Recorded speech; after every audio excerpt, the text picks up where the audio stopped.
সাদা জার্সির ওই লোগোটা যখন বুকে থাকে তখন অসম্ভব শব্দটা ডিকশনারি থেকে মুছে যায়।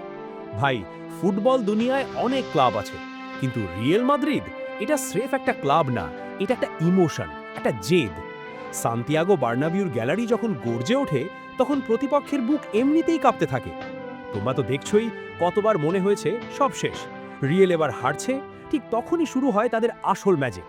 CR7-এর সেই হুঙ্কার, রামোসের ইনজুরি টাইম গোল, কিংবা বেনজেমার অবিশ্বাস্য হ্যাটট্রিক, প্রজন্ম বদলায় কিন্তু এদের রাজত্ব করার ক্ষুধা কখনো কমে না। চ্যাম্পিয়ন্স লিগ যেন ওদের নিজেদের সম্পত্তি, যখন ইচ্ছা ট্রফিটা ঘরে নিয়ে আসে। এই যে হাজার হাজার মানুষের চোখে জল আর মুখে হাসি দেখছো, এটাই তো রিয়েল মাদ্রিদ তার আসল শক্তি।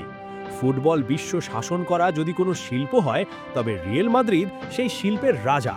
কারণ তারা হারতে শেখেনি, তারা শুধু জানে কিভাবে ইতিহাস লিখতে হয়। এই আধিজাত্য, এই প্যাশন, বস, এটা কেনা যায় না, এটা অর্জন করতে হয়। কিং অফ ইউরোপ না ভাই, এরা ফুটবলেরই রাজা।